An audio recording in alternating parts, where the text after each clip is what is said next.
आइए, हम लोगों ने सीएमएसएल में एक डिस्कशन स्टार्ट किया था और ये हमारा था डिपोजिटरी सिस्टम। इस चैप्टर के बारे में जब हमने बात की तो शुरुआत एक कहानी से की थी कि किस तरह से हमारे यहाँ फिजिकल शेयर सर्टिफिकेट का घोटाला हुआ, कि हमने देखा था कि किस तरीके से पहले फिजिकल शेयर सर्टिफिकेट चलते थे। लोगों को शेयर खरीदना है तो कैसे वो शेयर खरीदेंगे, लोगों को अगर बेचना है तो वो कैसे बेचेंगे। उसी में एक घोटाला हुआ था और वो घोटाला हमारा था फिजिकल शेयर सर्टिफिकेट का, जहां मैंने हर्षद मेहता स्कैम आपको बताया था।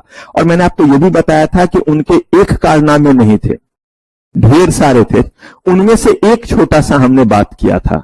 बाकी जो है वो क्रेडिट नोट्स और बाकी जो कारनामे थे वो तो अलग कहानी है। लेकिन इस पे हुआ ये था कि फिजिकल शेयर सर्टिफिकेट में पहले शेयर्स दिए जाते थे, लोग जो है वो अप्लाई करते थे, नकली सर्टिफिकेट उन्हें दे दिया गया, उनके पैसे रख लिए गए। जब ऐसा हुआ तो कमेटी बनाई गई और दो कमेटी बनी। एक कमेटी ने सुझाव दिया, ऑब्वियस बात है, बड़ा स्कैम था, बड़ा घोटाला हुआ तो दो कमेटी बनी। एक कमेटी ने कहा कि नकली शेयर सर्टिफिकेट की पहचान नहीं थी हमारे इन्वेस्टर को, इसीलिए ना ऐसा हुआ। अगर वो उसी समय पहचान जाते कि ये नकली है तो बच सकते थे।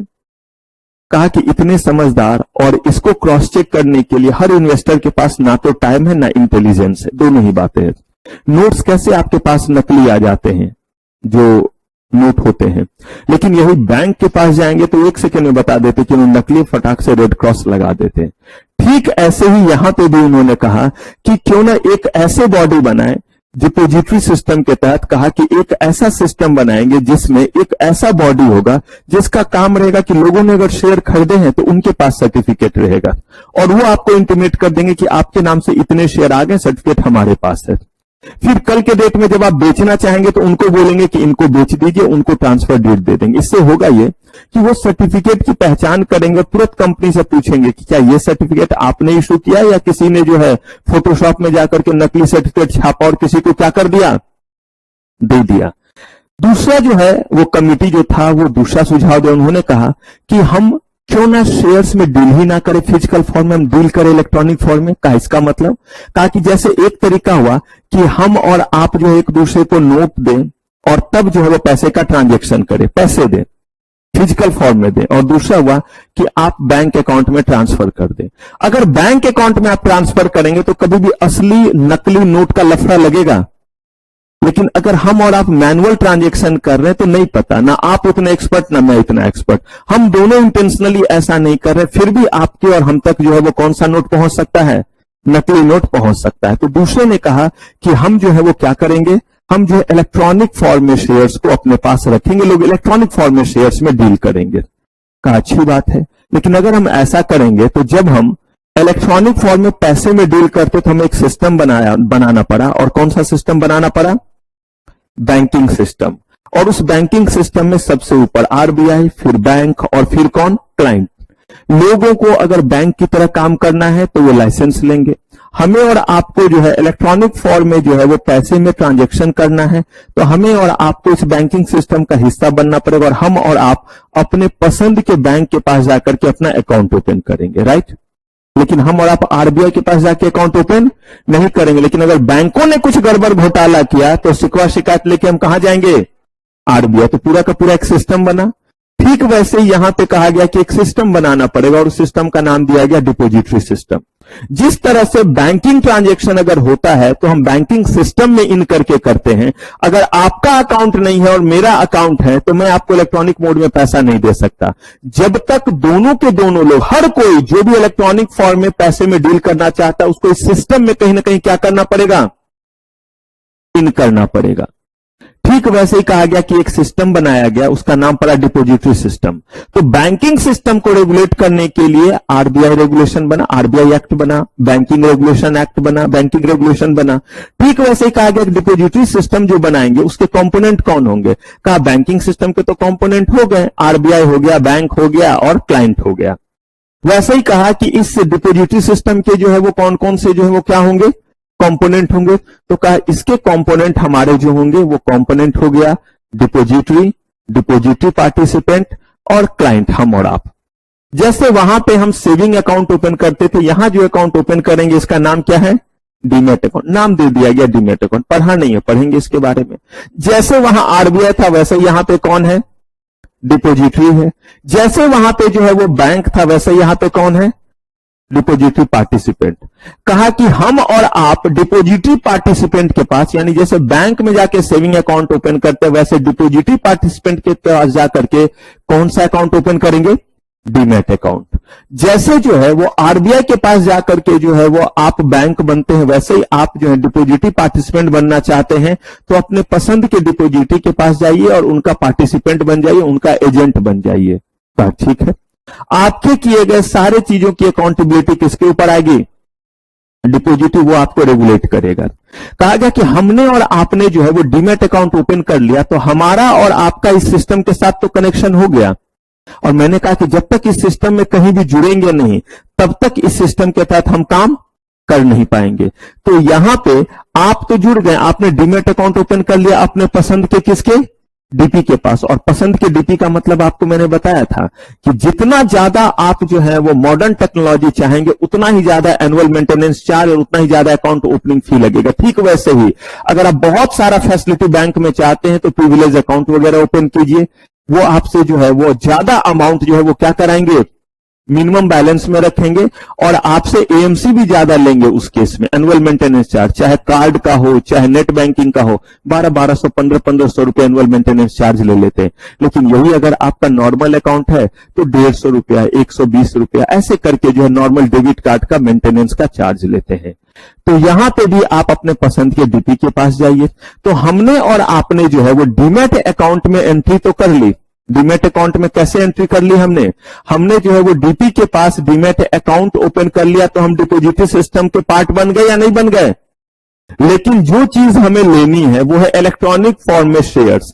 कहा कि इलेक्ट्रॉनिक फॉर्म में शेयर्स तभी होगा ना जब कंपनी ने उसको किस फॉर्म में रखा है? इलेक्ट्रॉनिक फॉर्म में। तो यहां जो डिपोजिटरी है इसके दो काम है, अपने भीतर क्या बनाना? कमाई का जरिया। डिपोजिटरी पार्टिसिपेंट का कमाई का सोर्स अपने भीतर ढेर सारा डीमैट अकाउंट। जितना ज्यादा डीमैट अकाउंट ओपन होगा उतनी ज्यादा उसकी कमाई होगी। जितना क्लाइंट ट्रांजैक्शन करेगा, जितना ज्यादा करेगा एएमसी वगैरह उतना ज्यादा मिलेंगे। जितना हाईएस्ट जो है वो एडवांस क्या करेगा? वो एडवांस जो है वो बेसिकली जो है वो अपना अकाउंट ओपन करेगा, उतना ज्यादा जो है अकाउंट ओपनिंग चार्ज भी देगा और क्या देगा? एएमसी भी देगा। कहा ठीक है, ये बात हमें समझ में आ गई। कहा कि अब यहां पे डिपोजिटरी की कमाई कैसे होगी? उसने क्या धर्म खाते में जो है वो लाइसेंस लिया? बोला नहीं। वो जो है वो उनको पैसे देंगे डीपी, जो उनके क्या बनेंगे? पार्टिसिपेंट। कहा ठीक है, एक सोर्स। दूसरा भी कोई सोर्स? कहा हाँ, ये कंपनी को इनवाइट करेंगे और बोलेंगे कि मुझे अपना डिपोजिटरी बना लो। कहा मुझे अपना डिपोजिटरी बना लो का मतलब? कहा कि जैसे आज के डेट में अगर मैं बात करूं, आपको नहीं पता डिपोजिटरी, तो भी आपको इतना तो पता है कि जब शेयर्स हम खरीदते हैं, जब हम एप्लीकेशन फॉर्म भेजते हैं तो वो किसके पास रहता है? कंपनी के पास। लेकिन कंपनी उसके लिए किसको रखती है? किस इंटरमीडिएट्स को? आरटीए रखता है ना फिजिकल फॉर्म में। ठीक वैसे ही ये भी तो आपका क्या है? इंटरमीडिएट। याद कीजिए हमने वहां इंटरमीडिएट में लिखा था ना डिपोजिटरी एंड डिपोजिटरी पार्टिसिपेंट, और आपको नहीं बोला था कि इसकी तो बहुत लंबी कहानी है, इसलिए बहुत ज्यादा नहीं, थोड़ा सा ही बताया था उस समय कि इलेक्ट्रॉनिक फॉर्म में क्या करते हैं? चीजों को रखते हैं। तो अब देखिए यहां पे वो क्या कर रहे हैं। यहां पे उन्होंने कहा कि जो भी आपके जो है वो शेयर है उनको किस फॉर्म में रखेंगे? तो हो गए ना इंटरमीडिएरीज। लेकिन इस काम के फिर वो पैसे लेंगे या नहीं? आरटीए ले रहे, जब फिजिकल फॉर्म में रख रहे, ये कह रहे हैं कि मैं सारा डिटेल आपके पास रखूंगा, लेकिन बशर्ते किस फॉर्म में वो रहेगा? इसका मतलब इनका जो है वो इलेक्ट्रॉनिकली बहुत सारा इनका जो है वो कहिए कि नेटवर्क बना हुआ है, इनका बहुत सारा इंफ्रास्ट्रक्चर है। अभी बात करेंगे हम लोग। तो ये कहते हैं मैंने पूरी दुकान खोली हुई, पूरा इन्वेस्टमेंट किया हुआ है, आप मेरे पास आइए। और मेरे पास आकर के सब प्रोजेक्टर से लाइट चला गया है, प्रोजेक्टर पे डिस्प्ले कुछ नहीं हो रहा है। तो इन्होंने कहा कि आप जो है वो क्या करें, मेरे पास जो है वो आइए और हम आपके सारे शेयर्स और सारी चीजों को क्या करेंगे? सारे चीजों को जो है वो किस फॉर्म में रखेंगे? इलेक्ट्रॉनिक फॉर्म में रखेंगे। और इसके लिए वो किनसे पैसे लेंगे? इससे जो है वो पैसे लेंगे कंपनी से। तो यहां इन्होंने कहा कि हम क्या करेंगे? हम जो है वो इलेक्ट्रॉनिक फॉर्म में आप तक जो है वो सारा डेटाबेस आपका मेंटेन करेंगे। अब यही तीन अगर हम पढ़ लें तो हमारा सिस्टम पूरा हो जाए। कौन कौन सा? डिपोजिटरी, डिपोजिटरी पार्टिसिपेंट और डीमैट अकाउंट, यानी डीमैट अकाउंट कैसे ओपन होगा। तो हमें जानना है डिपोजिटरी जो है वो कौन बन सकते हैं, डिपोजिटरी कैसे बन सकते हैं, डीमैट अकाउंट कौन ओपन कर डिपोजिटरी पार्टिसिपेंट कौन बन सकता है और कैसे बन सकता है, डीमैट अकाउंट कौन ओपन कर सकता है और कैसे, और फिर ट्रेडिंग मैकेनिज्म जानेंगे कि कैसे इलेक्ट्रॉनिकली ट्रेड होता है। लेकिन इससे के बाद हमने जो है वो एक कंपैरिजन पढ़ना शुरू किया था, किसके किसके बीच में, बैंक अकाउंट और डीमैट अकाउंट के बीच में हमने कंपैरिजन किया था। और फिर इसके बाद जो है वो हम लोगों ने बेनिफिट्स देखे थे, किसके, डिपोजिटरी सिस्टम का बेनिफिट देखा था कि उसके क्या क्या बेनिफिट है। जब हम लोग बात करते हैं कि बैंक को रेगुलेट करता है आरबीआई, और आरबीआई है मिनिस्ट्री ऑफ फाइनेंस के अकॉर्डिंग, ठीक वैसे ही डिपोजिटरी पार्टिसिपेंट इन सब का मॉनेटरी कंसर्न है। इसीलिए इन सब के ऊपर कौन बैठे हुए हैं, सेबी, कि कहीं इन लोगों को गलत लाइसेंस ना मिल जाए। ऐसा ना हो कि जो भी डिपोजिटरी के पास आए सबको वो क्या बना दे, अपना पार्टिसिपेंट बना दे। तो बैलेंस के लिए सेबी ने अपने पास क्या रखा हुआ है, कंट्रोल रखा हुआ है। तो चलिए यहां तक का सफर हमने पिछले एपिसोड में तय कर लिया। अब यहां से हमें आगे बढ़ना है, और हमें अब पहला चीज जो करना है वो ये है कि कौन कौन क्या बन सकते हैं और डिपोजिटरी जो है वो कैसे बन सकते हैं। चलिए अब हम लोग बात करते हैं डिपोजिटरी की। इस समय हमारे पास 2 डिपोजिटरी है, इसका मतलब ये नहीं है तीसरा नहीं हो सकता। पहला डिपोजिटरी जो हमारे पास आया था वो आया था 1996 में। इससे पहले नहीं था हमारे पास कोई डिपोजिटरी। क्यों? हाँ जी, इससे पहले कोई कॉन्सेप्ट ही 92 में, बहुत उसी के बाद आपका सेबी बना था, बड़े सारे इसमें चीज हुए थे। लेकिन 1996 में तो एक्ट ही बना था और तब से डिपोजिटरी का कॉन्सेप्ट आया। तो पहला जो डिपोजिटरी बना वो था national security depository limited, NSDL. जब भी कोई चीज बनता है, आप कंपनी लॉ में भी पढ़े होंगे या आगे पढ़ेंगे जो नए बच्चे हैं, कि जैसे कंपनी लॉ में प्रमोटर के दिमाग में आइडिया आता है कि मुझे ये बिजनेस करना है, उसको कहते हैं आइडिया को कंसीव करना, कि मुझे इस तरह का बिजनेस शुरू करना है। फिर वो एफर्ट लगाता है, कंपनी इनकॉर्पोरेट करता है, एलिजिबिलिटी होनी चाहिए और वो बिजनेस शुरू करता है। ठीक वैसे यहां पे प्रमोटर की जगह जो वर्ड यूज किया जाता है सिक्योरिटी लॉ में, उसको स्पॉन्सर बोलते हैं। क्या बोलते हैं? One and same thing. जो काम वहां प्रमोटर का, वही काम यहां पे क्या है, स्पॉन्सर। बस वर्ड को इंटरचेंज कर दीजिए, प्रमोटर की जगह कौन सा वर्ड यूज कर रहे हैं, स्पॉन्सर कह रहे हैं। तो बस वही चीज है, जैसे पहले जो है वो यूज करते थे बच्चे के लिए छोटी गुड़िया, दिस दैट। जमाना बदलता है तो थोड़ा सा नेम में क्या हो जाता है, चेंज हो जाता है। वहां पे राम दुलारी, आज के समय में बाबू सोना नहीं होने लगता है। तो समय के साथ साथ चीजें क्या होने लगती है, बदलने लगती है। तो ठीक वैसे ही नाम ही बदला है और कुछ भी नहीं। वहां पे प्रमोटर, यहां पे नाम क्या है, स्पॉन्सर। तो जब भी कोई बिजनेस शुरू होगा, बिजनेस जो भी रहे, कोई ना कोई तो उसे स्टैब्लिश करेंगे। तो जिन्होंने स्टैब्लिश किया उन्हें क्या बोलते हैं, स्पॉन्सर। इसी को क्या बोलते हैं हम, प्रमोटर। तो वो जो थे वो कौन थे, आईडीबीआई, यूटीआई और नेशनल स्टॉक एक्सचेंज। इन तीनों लोगों ने मिलकर के कंपनी है। क्या कंपनी किसी कंपनी का प्रमोटर नहीं हो सकता? हो सकता है। इंडिविजुअल हो सकता है, कंपनी हो सकता है। ठीक वैसे ही इतना बड़ा बिजनेस था कि इंडिविजुअल नहीं बल्कि कौन आए, कंपनी आए। और ये 3 company, IDBI, industrial development bank of India, unit trust of India और नेशनल स्टॉक एक्सचेंज, इन तीनों ने मिलकर के बोला कि मस्त धंधा पानी चलेगा। यानी कि अब शेयर्स किस फॉर्म में होंगे, इलेक्ट्रॉनिक। ऑब्वियस बात है, शुरू में सारे को तो नहीं बदल दिया जाएगा इलेक्ट्रॉनिक फॉर्म में, धीरे धीरे ही तो होगा। कैसे? अभी 2000 के नोट हटाने हैं, समय दिया ना, 4 महीने तक धीरे धीरे, पहले आराम से चल रहा था, फिर कहा कि अब जो है वो बैंक में बदल सकते हैं, डिपॉजिट कर सकते हैं। सितंबर खत्म होगा, फिर कुछ भी नहीं होगा। कहा ठीक है। तो जब इन्होंने बोला तो लोग आए और इन तीनों ने मिलकर के एनएसडीएल नाम के जो है वो डिपोजिटरी का क्या किया, कहिए कि इनकॉर्पोरेशन किया, बिजनेस शुरू किया। जब इनका बिजनेस चला चला चला, अच्छा चलने लगा, कोई और नहीं था उस समय मार्केट में, तब जो है वो आईसीआईसीआई और बॉम्बे स्टॉक एक्सचेंज, इनको भी लगा कि ये तो मस्त नोट छाप रहे हैं, ये बड़ा वर्ड चलता रहता, नोट छाप रहे होंगे। जैसे उनको क्या पता मैं गरीब आदमी हूं, जब भी मेरे किसी रिलेटिव या किसी को पता चलता है या कोई भी और चीज, तो वो जो है वो जब पता चला कि मैंने सीएस किया हुआ है, चार्टर्ड किया हुआ हूं, ये किया हुआ हूं, पढ़ाता हूं, कहीं पे देख लेते लिंक्डइन पे प्रोफाइल वगैरह, तो बोलते यार मस्त नोट छाप रहे हो। जब उन्हें बोलता हूं गरीब आदमी, ई रिक्शा से आया हूं, कभी पैदल आया हूं, बोलते ऐसे ही मजाक करते हो। मैं सच बोलता हूं, उन्हें क्या लगता है, मजाक लगता है।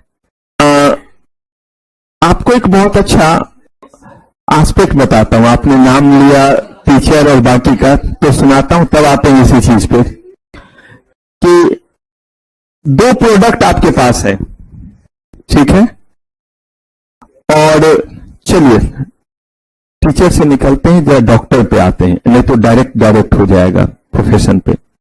दो डॉक्टर, दोनों के पास जो है वो सेम स्किल, सेम डिग्री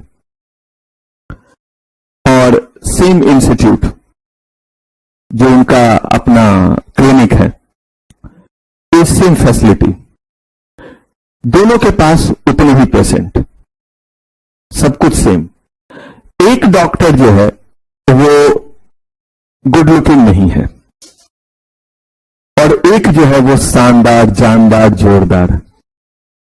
अब देखिए, दोनों के पास सेम पेशेंट है, सेम डिग्री है, सेम हॉस्पिटल है। आपको डॉक्टर के पास जाना है दिखलाने के लिए। देखिए, बहुत बड़ी बात आप जानेंगे। अब आप जो है वो किस डॉक्टर के पास जाएंगे? जो गुड लुकिंग दिखते होंगे। क्यों? आपको उनके पास इलाज कराने जाना था, ठीक है। इसका मतलब पहला चीज, आप एक पॉइंट से तो मिसलीड हुए, और वो था कि आप किस पर्पस के लिए डॉक्टर के पास जा रहे हैं, आपका वो पहला पर्पस ही डिफाइन नहीं है। बता दिया, दोनों एमबीबीएस, दोनों के पास एमडी, दोनों से क्वालिफिकेशन जो है वो दोनों के पास क्या है? सेम है। अगर बहुत किसी और फैक्टर को भी नहीं लेते हैं, सिर्फ एक गुड लुकिंग वाला फैक्टर अलग करते हैं, तभी मैं आपको कुछ बता पाऊंगा। बाकी सारा फैक्टर सेम कर दीजिए। क्या मैंने बोला कि दोनों के पास सेम नंबर ऑफ पेशेंट है, इसका मतलब दोनों के पास सेम क्वालिटी है? नहीं बच्चे, तब तो कुछ और बात हो गई, तब तो वो नहीं हुआ जो मैं बताना चाह रहा हूं। ये सब चीज हटा दिया, क्योंकि अगर आप, ये एमबीए का बहुत बड़ा एस्पेक्ट है, आप लोगों ने नहीं पढ़ा है। अब इसके लिए भी जो है एक बहुत बड़े जो है वो ऑथर है, और उनका नाम है, आ जाएगा नाम याद। He is father of marketing management. Father of marketing management search करेंगे तो नाम आ जाएगा। तो वो पर्सन, और उनका दिया वो बहुत अच्छा सा कॉन्सेप्ट है, लेकिन आप लोगों ने आंसर नहीं दिया मेरे चीज का। फिलिप कॉटलर, यस, हाँ ठीक है, मतलब जैसे भी किया आंसर तो बता तो दिया, क्योंकि मेरे पेट में वो गुड़गुड़ कर रहा था तो दिक्कत होता। फिलिप कॉटलर, ये मैंने उस समय पढ़ी जब मैंने कैट क्वालिफाई किया था, तब के समय फिलिप कॉटलर की मार्केटिंग मैनेजमेंट की बुक। अब मार्केटिंग का वो फंडा बता रहे थे, उसका ये एग्जांपल मैं दे रहा हूं। तो अब मुझे एक चीज बताइए, जब सब कुछ सेम है तो हम जो है वो किस जो है वो डॉक्टर को बोले कि नहीं, ये डॉक्टर जो है वो बेहतर, मुझे इसके पास जाना चाहिए या इसके पास, आपको डिसाइड करना है। और यहां पे ये नहीं कि जो है वो दिमाग में पहले से ही जो है वो पटांग चल रहे हैं, हाँ मेल है, फीमेल है, या कुछ नहीं है, तब तो फिर कुछ और हो जाएगा।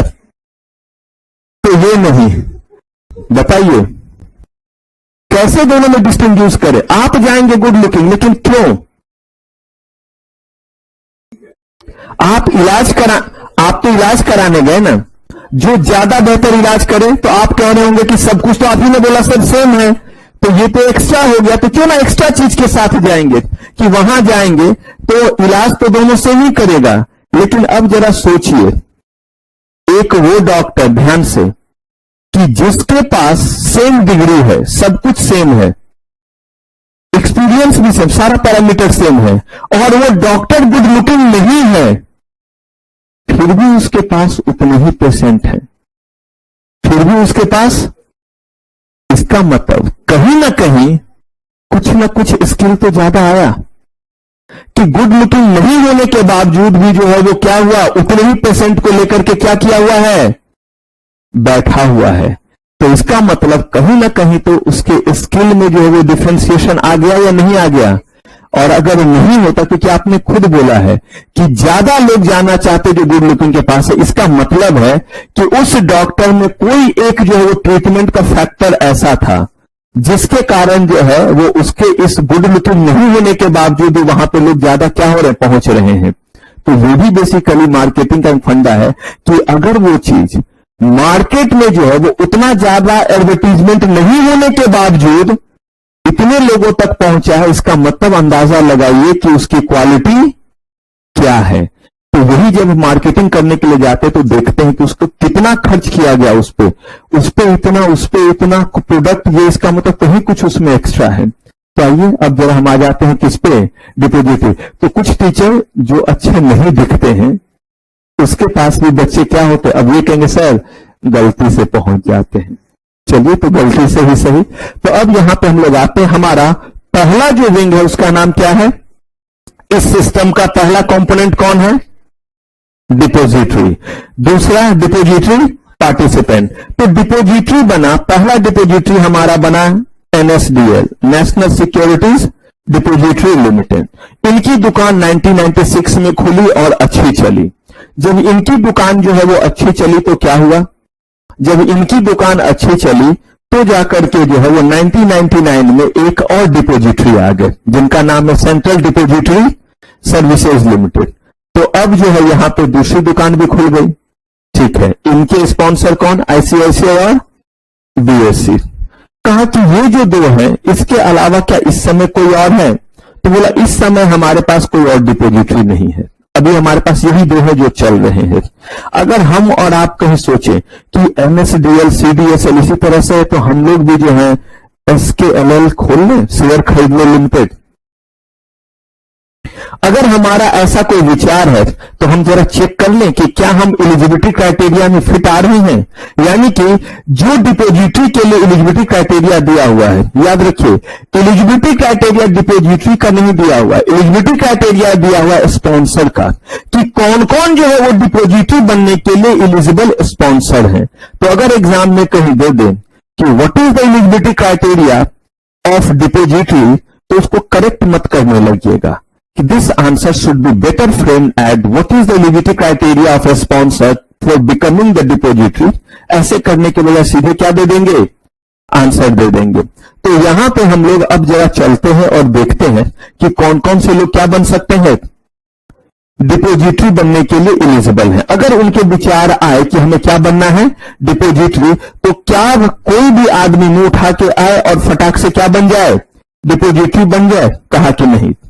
सिर्फ वो लोग हैं जो एलिजिबल स्पॉन्सर हैं, यानी कि वो लोग अगर चाहें, जबरदस्ती नहीं है कि जो भी ये लोग हैं उनको क्या बनना पड़ेगा, डिपोजिटरी बनना ही पड़ेगा। बोला कि अगर आप इनमें से कोई हैं तो आप एलिजिबल हैं, स्पॉन्सर्ड हैं, यानी कि आप स्पॉन्सर बनने के लिए एलिजिबल हैं, और अगर आप चाहें तो डिपोजिटरी की दुकान खोल सकते हैं। यानी कि कंडीशन तो फुलफिल करना पड़ेगा, लेकिन आप में एलिजिबिलिटी है। प्रोसेस बाद में देखें। तो सबसे पहले कौन आया, पीएफआई। अब ध्यान से सुनिएगा, मैंने आपको कहीं कहा था, मैंने कहा था ना, बस शक्ल ही खराब है, दिमाग वगैरह सब ठीक है, यादाश्त वगैरह सब टनाटन है।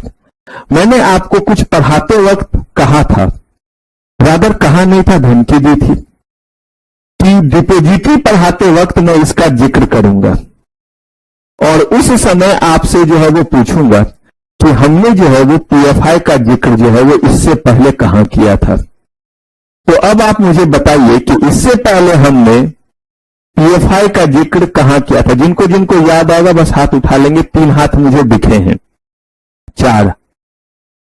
आपने हाथ उठाया था? नहीं, आजकल आप हाथ नहीं उठा रहे।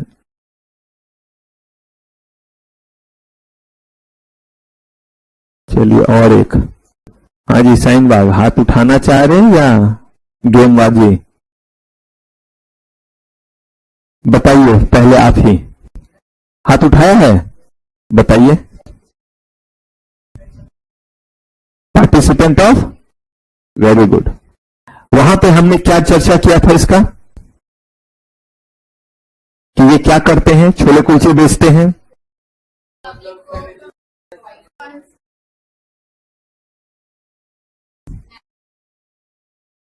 हाँ, क्यूआरबी को पढ़ते समय, वेरी गुड। तो क्यूआरबी को पढ़ते समय इनके बारे में क्या बात की थी, ये क्या करते हैं, किनको, नेशनल लेवल पे किन, किसी भी इंडस्ट्रीज को वो नेशनल लेवल पे फंड प्रोवाइड करते हैं और इन जनरल पब्लिक को, हमको और आपको फंड नहीं प्रोवाइड करते। हमें और आपको ना कार लोन देंगे ना पर्सनल लोन देंगे, हमें देगा बैंक। और पीएफआई जो है वो किनको देगा, ये जो है वो इंडस्ट्रीज वगैरह को देता है ताकि इंडस्ट्री वगैरह क्या कर सके, ग्रो कर सके, वो इन्वेस्टमेंट करते हैं। वहां पे हमने इस चीज को क्या किया था, पढ़ा था पीएफआई को। और आपको कहा भी था कि कंपनी लॉ में भी आप इसका कंपनी लॉ में ये दिया हुआ सेक्शन 2 सबसेक्शन 72 में इसका जिक्र किया कि पीएफआई क्या होते, पब्लिक फाइनेंशियल इंस्टीट्यूशन। क्या क्लॉज बेसिकली जो है वो बाद में जाता है, जब आप जो है वो,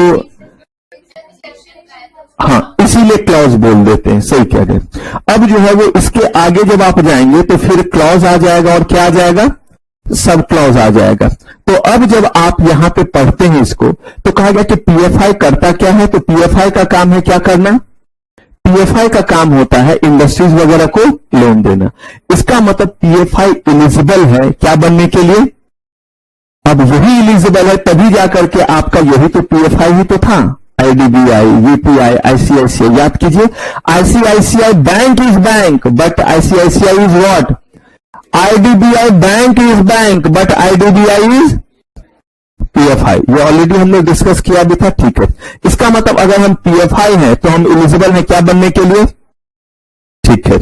दूसरा हमारा आ गया बैंक, तो शेड्यूल 2 ऑफ आरबीआई एक्ट में लिखा हुआ है मर्जी है बैंक की तो वो बने, नहीं मर्जी है तो ना बने।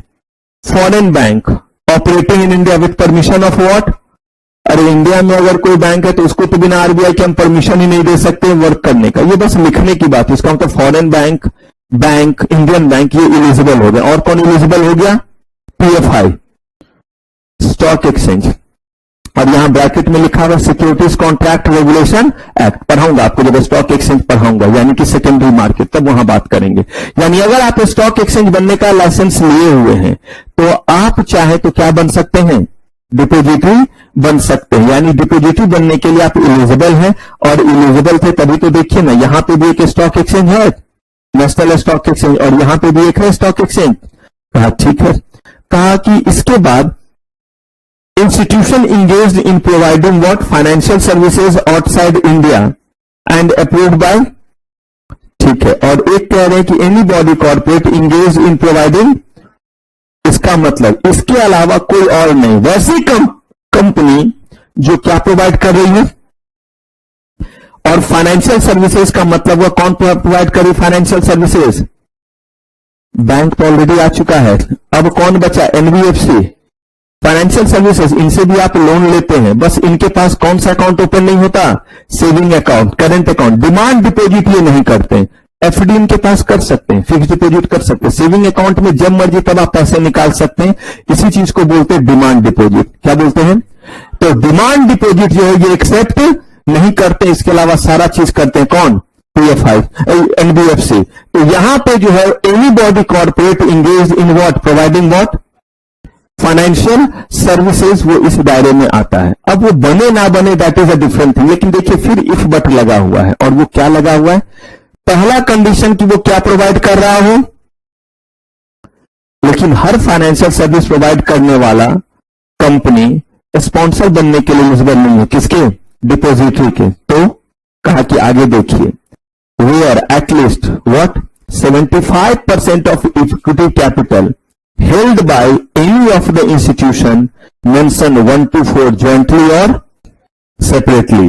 ये जो कंपनी बनी होगी पीएफआई, एनबीएफसी, कोई ना कोई तो इसमें इन्वेस्टमेंट किए होंगे, स्टेक होल्डर होंगे, क्योंकि आपको पता है कंपनी लिमिटेड बाय शेयर्स है तो उसमें लोग इन्वेस्टमेंट करेंगे, शेयर्स में पैसे लगाएंगे। इस कंपनी का जो प्रमोटर है, यानी जो भी इसमें पैसा लगाया है, वो 1, 2, 3, 4 यानी कि PFI, bank, foreign bank, stock exchange, ये 4 प्राणी का इन्वेस्टमेंट कम से कम कितना होना चाहिए। यानी अगर कंपनी के टोटल 100 शेयर हैं तो मुझे नहीं पता किसके कितने हैं, लेकिन इन चारों के मिलाकर के चाहे एक का ही जो है वो कितना हो जाए, 75% जो है वो होना चाहिए। अगर ऐसा है तो वो फाइनेंशियल सर्विस प्रोवाइड करने वाली कंपनी एलिजिबल है डिपोजिटरी के क्या बनने के लिए? स्पॉन्सर बनने के लिए। क्लियर है? पीएफआई के साथ ऐसा कोई लिमिटेशन नहीं है। अगर आप पीएफआई हैं तो बन सकते हैं, अगर आप बैंक है तो आपको बैंक की तरह काम करने का लाइसेंस मिला हुआ, बन सकते हैं। अगर आप क्या हैं तो भी, अगर आप क्या हैं, और सब कैसे बनता है, उस सब की अलग अलग गाइडलाइन दी है। पीएफआई का अलग है कंपनी एक्ट के अकॉर्डिंग, बैंक के लिए बैंकिंग रेगुलेशन के अकॉर्डिंग, फॉरेन बैंक भी उसी अकॉर्डिंग जा रहा है, और फिर आपका क्या हो गया, स्टॉक एक्सचेंज सीआरए के अकॉर्डिंग है।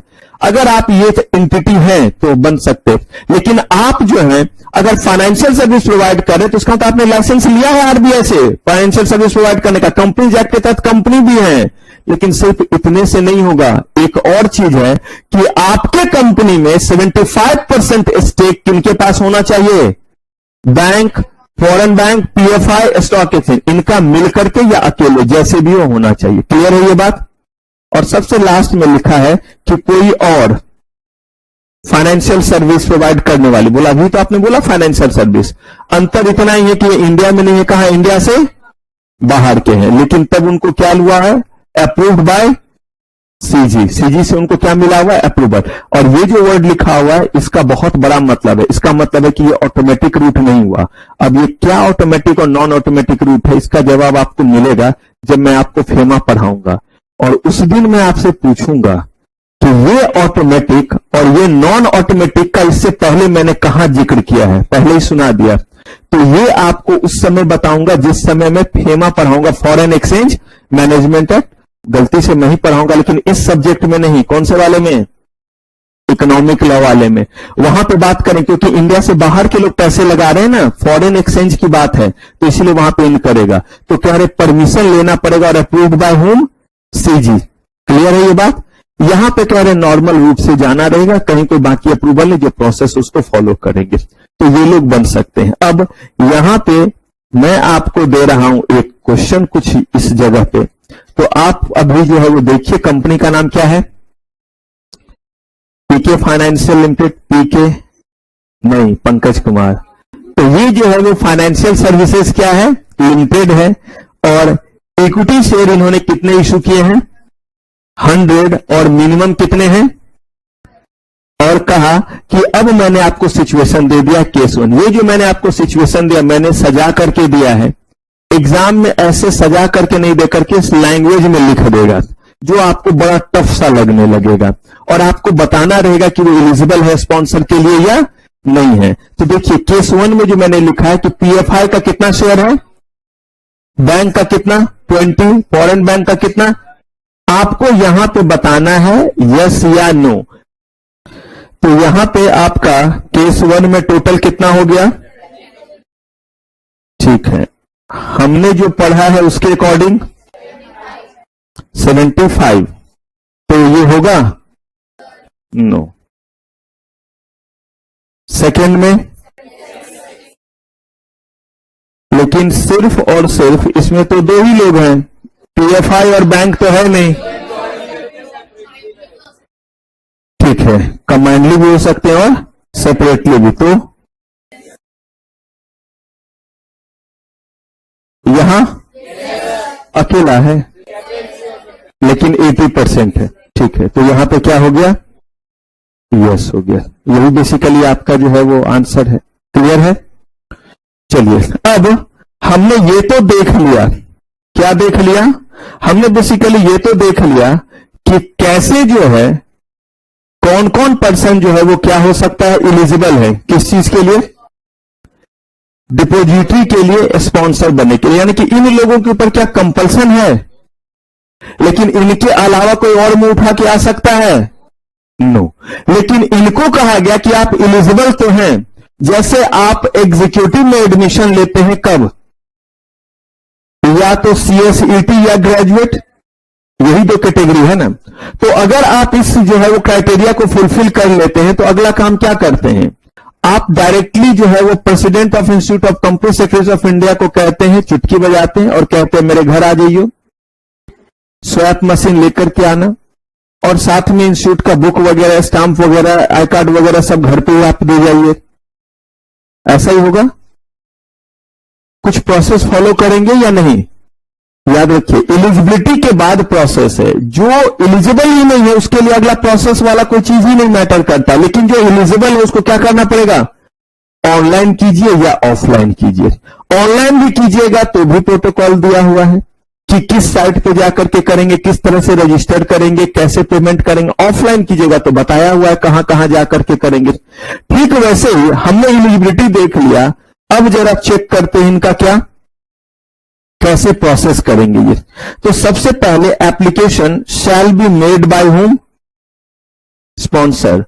फॉर्म इग्नोर कीजिए, मैंने लिख दिया, आप इग्नोर कीजिए, वो याद नहीं रहता, भूल जाएंगे। तो अप्लाई कर दिया, और किनको अप्लाई किया, सेबी को। साथ में क्या लगाएंगे, एप्लीकेशन फी। ये बात तो क्लियर है। और अगला चीज कह रहे हैं बायलॉज ऑफ डिपोजिटरी। ये बायलॉज ऑफ डिपोजिटरी क्या हुआ,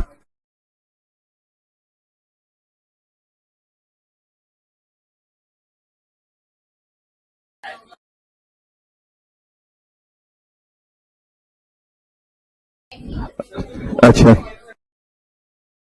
खुद के जो लॉ होंगे, तो फिर इसको लॉ बोलना चाहिए, बायलॉज क्यों बोला।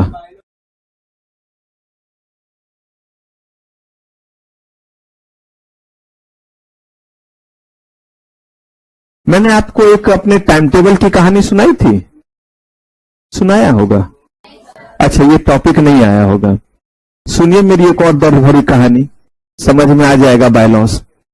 छोटे में पापा हम लोग को कहते थे दो चीज, या तो टाइम टेबल बना करके चिपका देते थे और बोलते थे इसे फॉलो करो, this is called law. Regulatory body ने बना दिया और आपके मत्थे मार दिया और आपको ये फॉलो करना है। दूसरा होता था, पापा बोलते थे कि बेटा जरा अपना टाइम टेबल बनाना। वाओ, अपना टाइम टेबल क्या करना है, खुद से बनाना है। मस्त टाइम टेबल बनाया, 2 घंटे पढ़ने के लिए, 6 घंटे खेलने के लिए, और वो भी दिल पे पत्थर रख करके 2 घंटे पढ़ने के लिए लिखा था, बना करके गए। तो क्या यही जो है वो टाइम टेबल हमारा हो गया। पिछली बार पापा ने बना करके दे दिया तो वो तो गया टाइम टेबल, इस बार हमने बनाया, पापा ने ही तो बोला, रेगुलेटरी बॉडी ने बोला कि बनाओ टाइम टेबल, तो रेगुलेटरी बॉडी ने बोला बनाओ टाइम टेबल, तो ठीक है बनाया, अब उसको क्या करेंगे, फॉलो करेंगे। नहीं, बनाना खुद है, but it should be approve by home, authority, regulatory body. तो बना करके गए, जैसे ही पापा ने देखा 2 घंटे पढ़ने के लिए और 6 घंटे खेलने के लिए। और पता नहीं ये बात क्यों बोलते थे कि गधा इतना बड़ा हो गया, अकल नहीं आया है। ये राज का बात है, मैं इस पर लगातार जो है वो रिसर्च कर रहा हूं कि ये क्यों, कि गधा इतना बड़ा, बोलना है हाथी बोलिए, ऊंट बोलिए, जिराफ बोलिए, ये गधा कितना बड़ा हो जाता है, नाम ही गधा, उसके बाद कह रहे गधा इतना बड़ा हो गया है और अभी तक अकल नहीं आया है। पता नहीं, आप लोग तो बड़े लोग हैं तो इस तरह का ट्रीटमेंट नहीं होता होगा। तो धपाक से इस पे पड़ा, नालायक कहीं का, 2 घंटा जो है वो पढ़ेगा और 6 घंटा खेलेगा, तो क्या करेगा। जी तो चाहा था कि उस समय बोले सचिन तेंदुलकर, लेकिन फिर सोचे कि अभी पढ़ा है, फिर पढ़ेगा तो शायद कोई और बचा नहीं पाएगा, तो इसीलिए रगड़ते हुए लिया और वापस आ गए, जाओ ठीक करो। फिर जो है वो ना ऐसे बेगैरत थोड़े हैं, कुछ अपना भी जो है वो सेल्फ रिस्पेक्ट है। ढीठ नंबर 1 हुआ करते थे, 4 घंटे पढ़ने के लिए और 4 घंटे फिर दिया, फिर गए। पापा को याद रहता था अभी इस पे पढ़ा, अभी इस पे पढ़ा, अब दोनों ऐसे हो गए। नालायक कहीं का, जितने देर पढ़ेगा उतने ही देर खेलेगा तो लाइफ में करेगा क्या। फिर जी चाहा बोले सचिन तेंदुलकर, फिर रुक गए। उस समय नहीं थे विराट कोहली, हमारे समय में सचिन तेंदुलकर ही थे शेर, तो भाई वही बनेंगे। तो अब जो है वो दोनों पे पड़ा हुआ था, जाओ इसको ठीक करो। गाल ऐसे पकड़े हुए थे, कॉपी ऐसे दबाया और ऐसे करके वापस आ रहे। फिर आने के बाद जो है वो फिर इस बार पूरा हिमालय पर्वत दिल पे, और यहां पे जो है वो किया 6 घंटे, यहां क्या किया, फिर दिया, हाँ ठीक है जाओ पेस्ट कर दो, टेबल के सामने लाया और लगा दिया। इसी टाइम टेबल के अकॉर्डिंग 6 से 7 बजे का टाइम हिस्ट्री पढ़ने का था, मेरे बनाए हुए टाइम टेबल के अकॉर्डिंग, क्योंकि उस समय जो है वो पापा कभी कभी लेट हो जाते थे ऑफिस से आते आते, गवर्नमेंट जॉब में थे ना, तो टाइम पे पहुंचते थे और पढ़ाना रहता था, इसलिए जरूर टाइम पे पहुंचते थे। तो 6:30 भी कभी हो जाता था, इसलिए उन्होंने जो है वो इसी तरह का सब्जेक्ट बोला शाम में रखने। और हम लोग तो शाम में तब तक खेलते थे, क्योंकि 6 बजे तक खेलने का टाइम था, जब तक या तो बॉल ना गुम हो जाए और या किसी को बहुत जोरदार चोट ना लगा हो और उनके जो है वो मम्मी पापा जो है वो गाली देते हुए आ रहे हैं, सफिक्स सबका इस्तेमाल करते हुए, और तब सब भागना शुरू होते थे। नहीं तो पहले फास्ट बॉलिंग, फिर स्पिन, फिर सुर्रो। क्यों ऐसे कर सुर्रो बोलते थे हम लोग? क्योंकि जो बोलिए, क्योंकि दिख ही नहीं रहा है तो अब क्या करें, लेकिन मन्नत था कि खेलना ही है। अब जो है वो शाम के जो है वो बजे लेट, पता नहीं चलता, घड़ी पहन के थोड़ा ना खेल, और खेलते वक्त कहां, हमको किसी का डर नहीं, उस समय दिमाग में यही रहता था। जैसे आपको पढ़ते वक्त हर चीज याद आएगा, लेकिन कुछ करते वक्त सब कुछ याद आएगा, पढ़ाई याद नहीं आएगा। लेकिन जब पढ़ रहे होंगे कभी जो है वो पढ़ना शुरू कीजिएगा, देखिएगा क्या क्या नहीं याद आएगा। जो चीज आपको लगता है ना बहुत ज्यादा भूल गए हैं, कुछ मत कीजिए, पढ़ने बैठ जाइए, देखिए कैसे भूले हुए याद आने लगे, तो सब कुछ याद आना शुरू हो जाएगा। अब जो है वो जैसे ही जो है वो पहुंचे 6:30, 6:30, और धप्पा, इमेजिन गेट किसने खोला? पापा ने। बस कुछ नहीं, गेट पर से ही जो है वो, और कुछ नहीं, पकड़ के ला रहे हैं, टेबल के सामने लाए और यहां पे ठोक रहे हैं। मैंने बोला भी पापा ऐसे करके रजनीकांत तो छेद कर देते हैं, आपसे हो भी नहीं रहा। फिर सोचा कि मार लग जाएगी, तो वो ऐसे ऐसे किए जा रहे हैं, और कहां कर रहे हैं ऐसे ऐसे, और टाइम टेबल के उस पोर्शन पे जहां 6 से 7 क्या लिखा हुआ है, और कह क्या रहे हैं। मैंने जो ऐसा सीखा है बोलना, मेरी कोई गलती नहीं है, जीन में मेरे है, पापा से आया है। और कह क्या रहे हैं, बेटा पानीपत की लड़ाई लड़ के आ रहे हो, हल्दी घाटी का युद्ध लड़ रहे थे, जितने भी हिस्ट्री के चीज होते, हल्दी घाटी का मैदान, पानीपत की लड़ाई, तो वो सब कर। अब मुझे एक चीज बताइए, मेरा ही बनाया हुआ रूटीन और उसके कारण मैं ही पिट रहा हूं, यह है बायलॉज। यानी बायलॉज का मतलब है कि आपने अपने लिए रूल बनाया है, and it has been approved by the authority, and now you are suppose to be abided by this all rules and regulation. यानी आपके द्वारा बनाए गए ये लॉ आपके ऊपर क्या होंगे, एप्लीकेबल होंगे।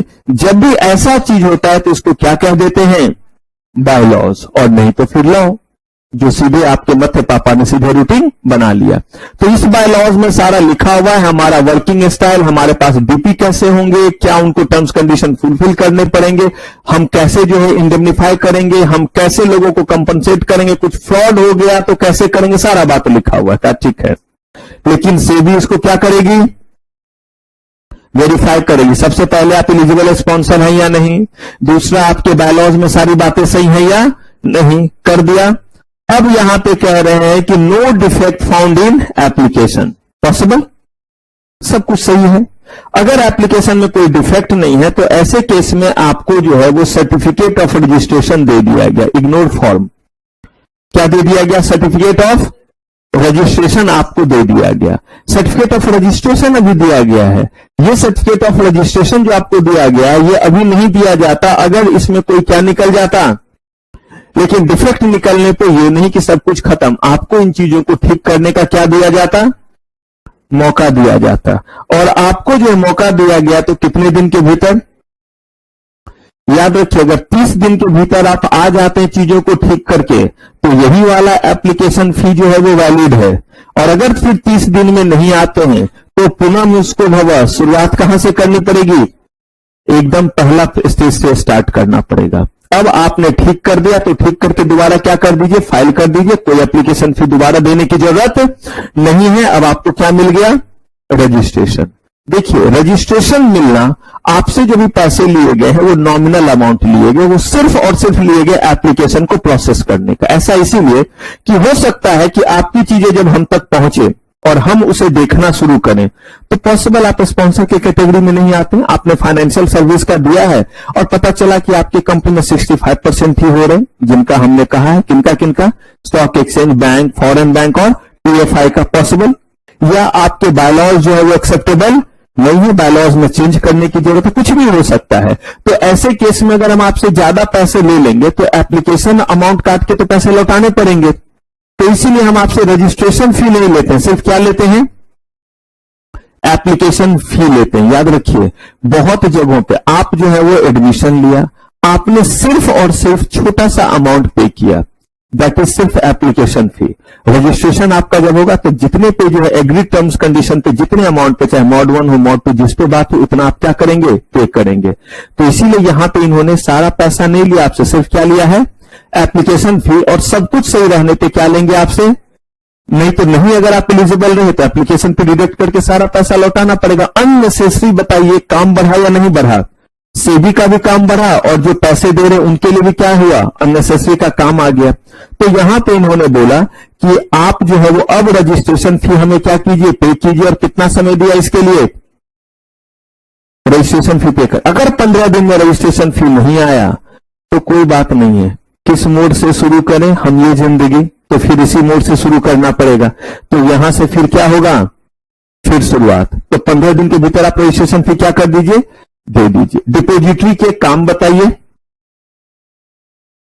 जल्दी बोलिए, डिपोजिटरी के क्या क्या काम, दो ही तो बताया, पैसे कमाने का, अपने भीतर क्या बनाना, डिपोजिटरी पार्टिसिपेंट बनाना, डीमेट उसके पास नहीं, अपने भीतर डिपोजिटरी पार्टिसिपेंट बनाना। और दूसरा कंपनी का क्या बनना, कि हमें अपना बना लीजिए डिपोजिटरी, हम आपकी चीजों को मेंटेन करते पैसा देना शुरू कीजिए। और इधर जो है वो ढेर सारे अपने भीतर क्या बनाएंगे, डिपोजिटरी पार्टिसिपेंट। लेकिन अभी ये काम ये शुरू नहीं कर सकते हैं। बहुत पहले एक कॉन्सेप्ट होता था certificate of commencement of business, which is no more existence in company law now. लेकिन इससे पहले जब कंपनीज एक्ट 1956 हुआ करता था तो उसमें प्रोविजन था कि अगर कोई प्राइवेट कंपनी है तो उसे सिर्फ अपने आप को इनकॉर्पोरेट करना है और अपना बिजनेस शुरू कर देगा। लेकिन अगर कोई पब्लिक कंपनी है तो अपने आप को इनकॉर्पोरेट करेगा लेकिन उसका बिजनेस शुरू नहीं करेगा।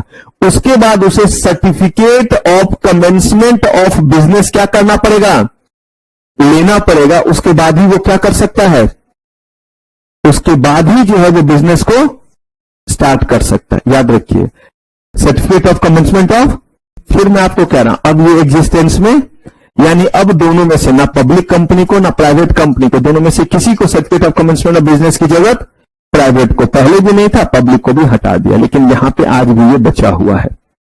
और इन्होंने कहा कि आपके ये काम आप तभी शुरू कर पाएंगे जब एक और आप जो है वो परमिशन लेंगे। और वो परमिशन है किस चीज का, certificate of commencement of business. लेकिन इसके लिए देखिए मैक्सिमम 1 ईयर का टाइम है। कब से, जब से आपको यहां पे क्या मिला है, आपने रजिस्ट्रेशन फी जब से दिया है तब से नहीं, जब से आपको रजिस्ट्रेशन का क्या मिला है, सर्टिफिकेट, वहां से 1 साल का समय है। अब जरा समझिए ये 1 साल का समय क्यों दिया गया। कहा गया कि पहले आप रजिस्ट्रेशन ले लिए, इसका मतलब है कि आप जो है वो प्राइमा फेसिया एलिजिबल हैं।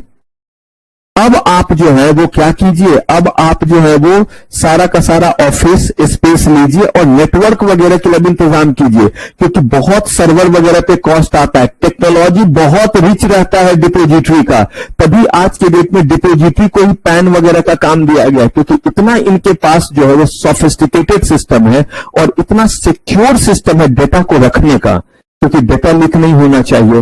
तो और यहां पे तो शेयर्स वगैरह होंगे, तो इसीलिए ये आज सिर्फ एक ही काम नहीं कर रहे हैं। आज आप देखिएगा NSDL डालिए, आप देखिएगा आपका पैन वगैरह सारा जो है कौन सप्लाई करता है, NSDL वगैरह। वोटर कार्ड का भी कुछ काम अब दिया जा रहा है NSDL CDSL को, क्योंकि इनके पास अभी कुशन है। कुशन का मतलब है कि काम है अगले। अब मान लीजिए कि मेरे क्लास के बाद यहाँ स्पेस रहा तो कोई और सब्जेक्ट की क्या हो सकती है, क्लास, या कोई और कोर्स भी चल सकता है। तो रिसोर्सेज का क्या करना हुआ, यूटिलाइज। रेंट तो हमें वैसे भी लगेंगे, चाहे एक क्लास दिन भर में हो, चाहे कितनी क्लासेज हो, चाहे, क्योंकि वो रेंट पे लेते हैं महीने भर का। तो ऐसे ही जो है यहां पे उन्होंने कहा कि और भी काम, तो इनको जितने जो है वो अब सर्वर वगैरह रखने हैं, जितने तरह का इनको हार्ड डिस्क वगैरह डेटा वगैरह सेव करने के लिए सैटेलाइट सिस्टम लेना है, कहा अब उसके लिए काम शुरू करेंगे। जरा सोचिए, अगर सारा चीज कर लिया और तब से भी बोलते कि जा नहीं देते, मुझे बताइए सारा वेस्ट होगा या नहीं, और कहीं ना कहीं इकोनॉमी को भी तो लॉस होगा। तो इसीलिए उन्होंने बोला पहले रजिस्ट्रेशन तक ले लीजिए, और 1 साल का इसीलिए समय दिया क्योंकि इन चीजों को बनाने में और करने में आपको क्या लग सकता है, समय लग सकता है, क्योंकि चीजों को स्टैब्लिश करना पड़ता है, सर्वर वगैरह में कनेक्शन करना पड़ता है। आप देखिए एक छोटा सा जो है वो टेक्निकल ग्लिच आया तो हमारी क्लास डिस्टर्ब हुई नहीं हुई थी, और यहां पे तो इतने बड़े बड़े तरह के जो है वो चीज हो रहे हैं। तो यहां इन्होंने बोला कि आप 1 साल के भीतर आइए। यहां पे कह रहे हैं कि अब जो है वो वेरिफिकेशन करेंगे सेबी। आप कहिएगा सर यहां फिर क्या किया, ये क्या किया, क्या ये क्या क्या, देख लीजिए कि निकॉन है तो उसको चुप कराइए, खिलाइए पिलाइए, मुंह बंद कीजिए। अब कह रहे हैं कि यहां अगर हम बात करें कि यहां वेरीफाई किया या नहीं किया था, फिर अब क्या वेरीफाई करेंगे, देखिए ना लिखा तो है सेबी वेरीफाई द एप्लीकेशन, और अब यहां भी कह रहे हैं क्या करने, शैल मेक वेरिफिकेशन। अब कह रहे हैं कि सारी चीज को, वहां आपने जो कहा था हमने आपकी बात मान ली थी, कागजों में जो आपने कहा वो आपकी बात क्या कर ली, अब आकर के देखेंगे। आपने बोला था सर हमारा नेटवर्थ है 100 करोड़ या उससे ज्यादा है, हमारा 120 करोड़ का है, मैंने मान लिया। अब आके देखूंगा कि 4 चेयर है और नेटवर्थ कह रहे हैं 120 करोड़ का है, देखो तो सही कि क्या है आपके पास। तो अब आएंगे और देखेंगे कि सर ये देखो हमारा जो है वो कितना बड़ा बड़ा सर्वर लगा हुआ है, इसकी कीमत देखो।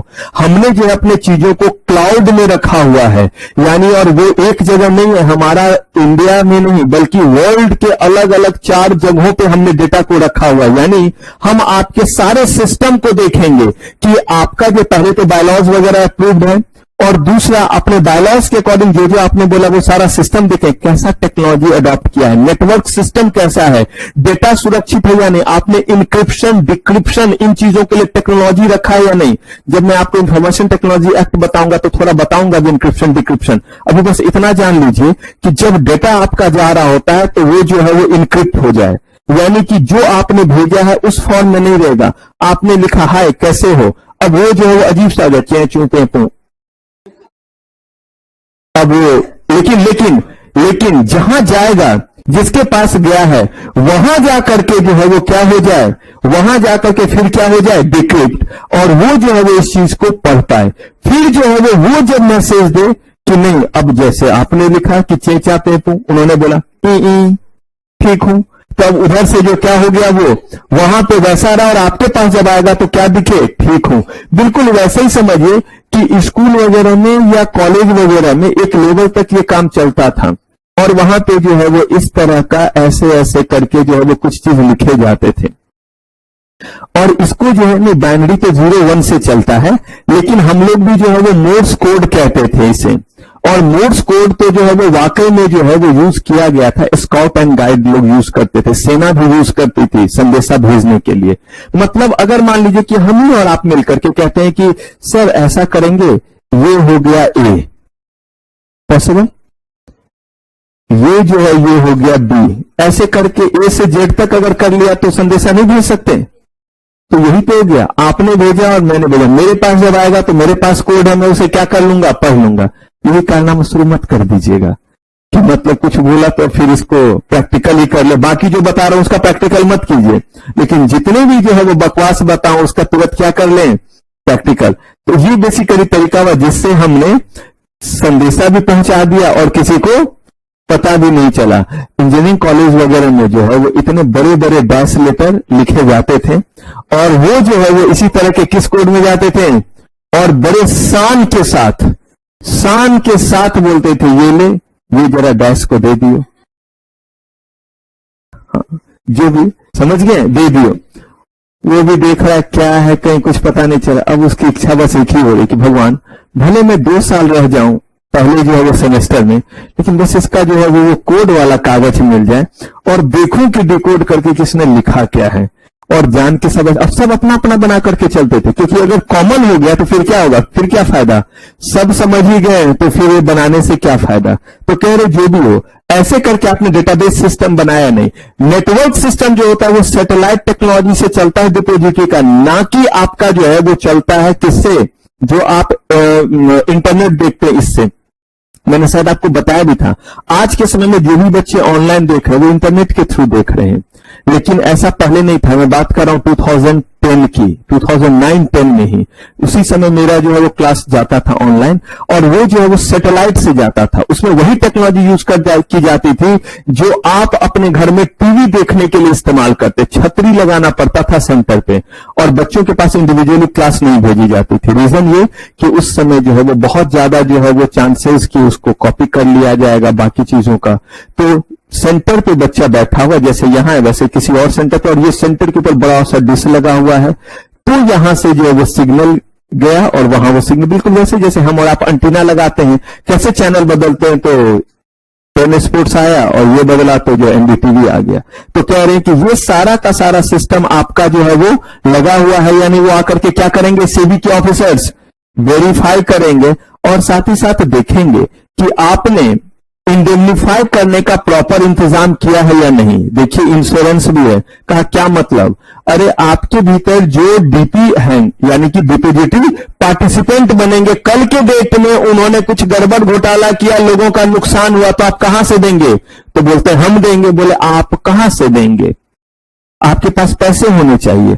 सबसे ज्यादा डिफॉल्ट लोग तब करते जब रियली में उनके पास नहीं होता है। अगर होता है उस केस में नहीं देना एक अलग बात है, लेकिन है ही नहीं तो आप कर लो जो करना, मेरे पास है ही नहीं तो मैं कहां से दूंगा।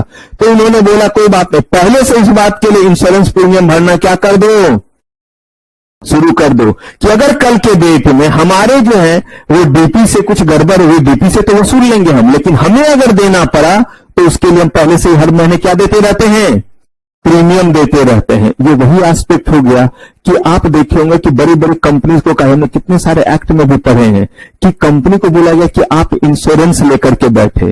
क्यों? क्योंकि कल के डेट में अगर आपको किसी को कुछ देना रहेगा और आपके पास रहेगा ही नहीं तो आप देंगे कहां से? क्या प्लांट मशीनरी बेचेंगे? टुकड़ा टुकड़ा बेच करके देंगे? तो इसीलिए कहा गया कि आपका हम चेक करेंगे कि आपने इंश्योरेंस वगैरह लिया है नहीं, जिससे आप क्या कर पाएंगे, बेनिफिशियल ओनर वो हुए जिनका डीमेट अकाउंट ओपन होगा, तो उनको आप क्या कर सके, इंडेमनीफाई कर सके। अगर कुछ गड़बड़ हुआ तो उनको आप पे कर सके।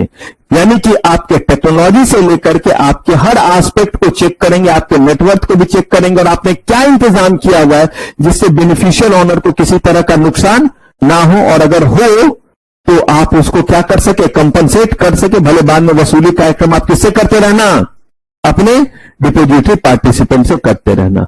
और अगर उनको ये सारा चीज टनाटन मिला तो ठीक है, लेकिन अगर इतने चीजों के बाद भी उनको लगा कि जरा देखते हैं, मिलते हैं कि स्पॉन्सर में कौन कौन से लोग हैं, इंडिविजुअल पर्सन कौन इन्वॉल्व है, ताकि नियत का भी पता चले। बहुत बार क्या होता है कि एप्लीकेशन से नहीं चीज पता चलता है। आप जो है मुझसे ऐसे जो है वो बात करें तो नहीं पता चलेगा, आपके सामने या आपसे कुछ बातचीत होगी तो पता चलेगा कि ये बच्चा कितना होनहार है, कितना पढ़ने के लिए आया है, और कितना पढ़ देने के लिए आया है, और कितना पढ़ाने के लिए आया है। तो कभी कभी जब आप फिजिकल इंटरेक्शन करते हैं तो इसमें बहुत सारी बात आपको सामने आती है। वही बात सेबी ने भी किया। अगर वो चाहे तो बोल सकते हैं सब ठीक है, एक बार पर्सनल रिप्रेजेंटेशन के लिए आओ, आओ बताओ आप तो कौन है, क्या कर रहे हैं, और या कोई और भी क्या मांग सकते हैं आपसे, तो पर्सनल रिप्रेजेंटेशन भी और इंफॉर्मेशन भी। अगर आपसे मांगा गया तो आप जो है वो देंगे, या मूड होगा तो देंगे, मूड होगा तो नहीं देंगे, शायद देना पड़ेगा। और अगर नहीं दिया तो बहुत अच्छा काम किया, आपने एप्लीकेशन फी भी दिया, अब तो रजिस्ट्रेशन फी भी दिया, और भी अच्छा काम किया कि आपने सारा टेक्नोलॉजी वगैरह में भी ढेर सारे पैसे लगा दिए, लेकिन आपका काम शुरू नहीं होगा। Certificate of commencement of business तब से भी क्या करेगी, प्रोवाइड करेगी, जब ये सारी चीजों में मिल जाएगी। तो क्लियर है ये चीज। तो ये हुआ प्रोसेस, किसका प्रोसेस, डिपोजिटरी की तरह वर्क करने का क्या ले रहे हैं हम, licence, acquiring the licence to work as depository. ये लेने कौन जाएंगे, सिर्फ और सिर्फ यही, इसके अलावा कोई नहीं होंगे, और ये लोग भी आएंगे तो इसी प्रोसेस से आएंगे। पहले इस प्रोसेस को कीजिए, फिर बात करते हैं। और प्रोसेस करते वक्त इस तरह से कीजिएगा कि अभी अभी मैं पूछूं तो आप प्रोसेस बता सके, तो कहीं और ध्यान नहीं, एकदम लर्न करते हुए कीजिए।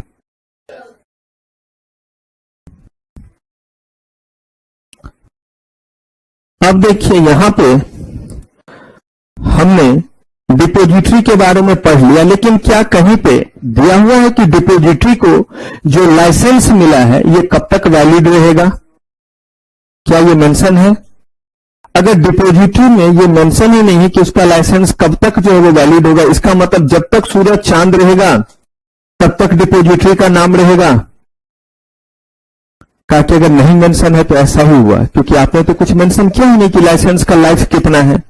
तो यहां पे उन्होंने कहा कि अगर एक बार आपको लाइसेंस मिल गया तो वर्क एज व्हाट, डिपोजिटरी, तो तब तक आप डिपोजिटरी बने रह सकते जब तक आपने कोई ऐसा कॉन्ट्रावेंशन नहीं किया जिसके लिए पेनल्टी आपका लाइसेंस का क्या किया जाना है, सीज किया जाना, कैंसिल किया जाना है। क्योंकि हर जुर्म की सजा फांसी नहीं है, तो उसी तरह से हर कॉन्ट्रावेंशन के लिए आपका लाइसेंस सीज नहीं होगा। अगर आपने कॉन्ट्रावेंशन किया है और उस कॉन्ट्रावेंशन के लिए क्या हो, उस कॉन्ट्रावेंशन के लिए जो पनिशमेंट है वो क्या होना चाहिए, लाइसेंस का सीज किया जाना, तभी हम आपके लाइसेंस को सीज करेंगे। वरना आपको लाइसेंस मिल गया है, आप बिंदास क्या कीजिए, आप बिंदास जो है वो डिपोजिटरी की तरह काम करिए, हम आपको कहीं रोकेंगे नहीं। कहा ठीक है, ये बात तो समझ में आ गया। यानी हमारा जो डिपोजिटरी सिस्टम था उसका एक कंपोनेंट क्या, डिपोजिटरी। हमने पढ़ लिया कौन एलिजिबल है डिपोजिटरी बनने के लिए, हमने ये भी पढ़ लिया कि वो कैसे लाइसेंस लेगा। अब जब ये लाइसेंस ले सकते हैं तो ये अपने दोनों काम कर लेंगे, लाइसेंस ले लिया तो अब कंपनी को बोलेंगे कि हमें अपना क्या बनाओ और हमें पैसे दो, हम आपके लिए काम करेंगे। और दूसरा अपने भीतर क्या बनाना शुरू करेंगे, डिपोजिटरी पार्टिसिपेंट। अगर डिपोजिटरी पार्टिसिपेंट बनेगा तो इनको ढेर सारे पैसे आएंगे। तो हो सकता है कि कोई बंदा जो इनके पास लाइसेंस के लिए आ रहा है, हो सकता है वो क्राइटेरिया फुलफिल ना करे तो भी ये कुछ चीज को बाईपास कर जाए, मॉनेटरी बेनिफिट है ना।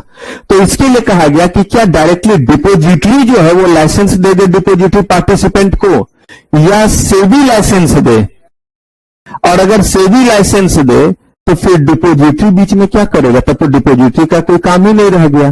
भाई डिपोजिटरी का पार्टिसिपेंट है तो वो एनएसडीएल का पार्टिसिपेंट होगा या सीडीएसएल का, ये कौन तय करेगा, ये तो डिपोजिटरी पार्टिसिपेंट कि मुझे सीडीएसएल का बनना है या एनएसडीएल का बनना है। और अगर कोई दो का डिपोजिटरी पार्टिसिपेंट बनेगा तो क्या उसके कोई फायदे हैं, और क्या डिपोजिटरी का कहीं ना कहीं बीच में कंसर्न रहना चाहिए।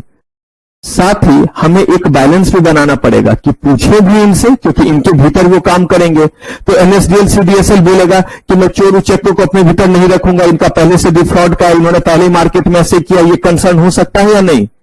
और दूसरा कंसर्न हो सकता है चोर उचक्के कोई बात नहीं, आजा मेरे पास, तो सेबी बोलेगा नहीं ऐसे को नहीं। तो अब इन सारे चीजों का सॉल्यूशन क्या होगा ये हम लोग जानेंगे नेक्स्ट एपिसोड में। तो यहां तक की चीजों को अच्छे से रिवाइज कर लीजिएगा। फिलहाल आज की सीएमएसएल की सेवा समाप्त। थैंक यू वेरी मच, आपका बहुत बहुत धन्यवाद।